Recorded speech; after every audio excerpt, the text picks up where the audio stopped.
Hey there, my Sterling ink planner arrived and I am super keen to open it up and take a good look. Welcome to Coffee Break Plans, let's crack on into it.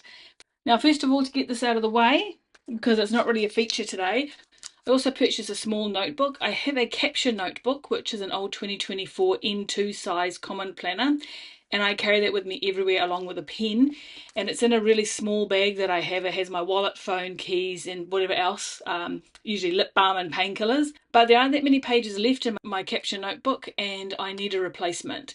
So I looked at the bag specs and it is designed with a space to put a passport in it. So I bought a passport size notebook that fits perfectly into that gap. So let's just unwrap this and take a look at it, and then it's done, and then I can move on to the main feature. So I got myself a mulberry coloured one, vegan leather cover. It's very smooth. It's very small. Every single page is numbered. I got the gold leaf and it is 272 pages in total. In order to have an easy to carry capture notebook, you compromise on size. So this is nice and small. It fits really easily into my small bag. So I lose in size what I gain in portability. Now, being a Sterling ink notebook, it's very pretty and therefore runs the risk of sitting on my shelf and never being used. So what I'm going to do is turn to, not the first page, can't quite bring myself to do that, but the second page, and I'm just going to write something in this page. This is my notebook, not tidy, nothing special, ready to go. Okay, on to the main event. Each planner comes in a black folder. I've got to say, I really appreciate just the cleverness of this folder itself. It has daily planner written on the side. It has a gap here so you can see the colour, the size, the year, etc. And then it has a gap here so you can see what type of pages it has. So this is a gold edge version, so you can tell everything about this planner without having to open it up and touch the actual planner. We are going to open it up and touch the actual planner. And when you receive a planner from Sterling Ink, you always get a set amount of things. You get the folder, you get a small envelope with a sticker sample and a wee card, and then you have your little sampler. So I'm going to pop that aside. I haven't seen this before, but this is another wee card, and it is a little postcard, and it's about ways to use your planner. And then they have a little link here that will take you directly to the page that will give you all these prompts. And also what you get is another, I can't remember the exact word of these, but it's like a calendar board. So you have a picture and on the back you have your year at a glance. So this is the planner itself and they always come wrapped up. Let's take it out of wrapping. This is a 2026 A5 full year daily planner as it says down here, and it just has the year and A5 daily planner on the spine, and at the back you also get daily planner designed by Sterling Ink on the back. Now this is the tweed cover and it is vegan leather and it is slightly textured. So if you are somebody who doesn't like slightly textured things, and I know there's people out there who don't, this is not the colour for you. This planner also comes in onyx or black. I have been using the common planner, but I found the vertical weeklies were not working for me. And my main use for this now is my trackers and my daily journaling. So if I don't need or use the weeklies, then the best planner to use is a daily. I had initially thought to buy a B6 planner because I found that in my daily journaling that I do at the moment, I don't use a whole page and I felt that that would be a bit of a waste. But I changed my mind and decided that I'd rather have the extra space in case I do need it. So if I do end up with something not quite as full as I expected it to be, I'm sure I can live with it. I'm going to move my wonderfully fake plant out of the way. I was going to get a real plant, but my cat has a tendency to jump up and tip things over, and I didn't want everything destroyed on my desk if she decided to do that. Right, let's open this up and have a look. Past all the initial pages, we have your whole 2026 year at a glance, and it also gives you the week numbers up here, which is really useful. If you have, of course, always your 2-page spread for those of you who like to do vision boards. You have your 2026 yearly tracker. I think this is the first time this has been included in the daily planner. Your months across the top, your days across the bottom. It all starts at number 1 at the top, so it's each month in turn. It doesn't line up the weekends, it lines up the days. The intent is clearly to use it as a tracker, but you don't have to. You can just write important dates on here and use it as a future log if that's what you prefer. For me, I do intend to use it as a tracker. You have room for 5 items along the top, and you also have an extra 1 to use if you use the actual numbered box as well. And then of course you have your quarterly trackers. These have 10 trackers along the top, or 12 if you use these columns as well. And you have quarter 1, quarter 2, quarter 3, quarter 4. Then you're into your monthlies. So as always, there is a December of the previous year, so December 2025 in here, so you can use that before you start using your 2026 monthlies. It's up to you. And then you have your 12 months, January through to December of 2026. And of course, it goes all the way through to January 2027. And then once you're finished with January 2027, we are into the daily logs. So the beginning of each month has a full blank page, and then each day has a full page allocated to it. Because this is a dated daily, you get the day and the year up here. It also has a time strip down here, so that goes from 6 o'clock to 12, and it's far enough over and subtle enough that if you use it, you use it, and if you don't, you can completely ignore it. And then it will go all the way through to the end of January, which will be the 31st. And then there is a 2-page blank spread at the end of every single month. And if you turn the page, we're into February. Now, one thing to note about these, so if the last day of the month doesn't finish on your odd numbered page, there is actually a specific word for odd numbered pages in a book, but I can't remember it right now. If it doesn't finish on the odd numbered page, you get a blank page, and you also get your 2-page blank spread for that month. So that every single month always starts with your monthly summary page on your left-hand side and the first day of the month on the right hand side. This continues through the entire journal up to about here. So here you've got your 12 here, and that is your final 2-page spread for December. And then you're into, I think it's 28, 27 or 28 blank pages at the end. It's always useful in every book, no matter how printed up it is, to have some spare pages, even if it's like 10 spare pages at the end. And if you don't use them, you don't use them. It's no great loss. But if you need them, they're there.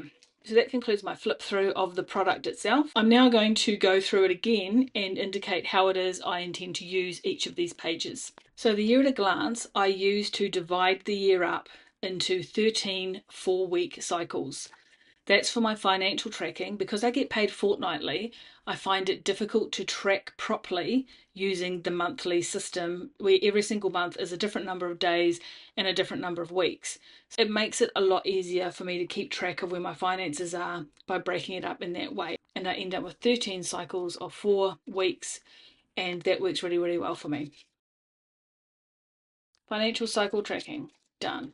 This tracker here I'm going to use as my health tracker, and I'm going to use it to track health symptoms that I cannot control. For example, my period, headaches, etc. So I'll put 5 or 6 of those, whichever ones I choose, and I can track those across the year. Quarterly trackers, I thought I would use it for things I can control. So things like, did I get enough sleep? Did I do my fast? Did I spend money on takeaways? Things like that. So I better write that down. Okay, over to my monthlies, and here is where I really hit a conundrum, because if you watch any of my other videos, you know that I really don't use monthlies that often.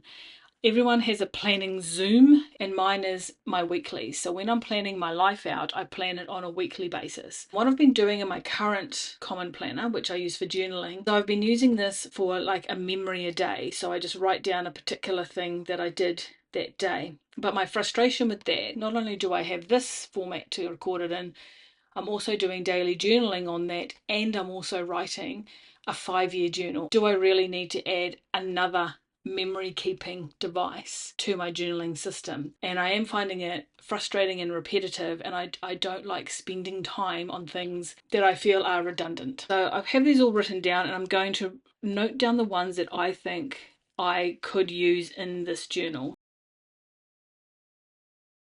So there's my ideas for my monthlies, and it's going to pop that in here.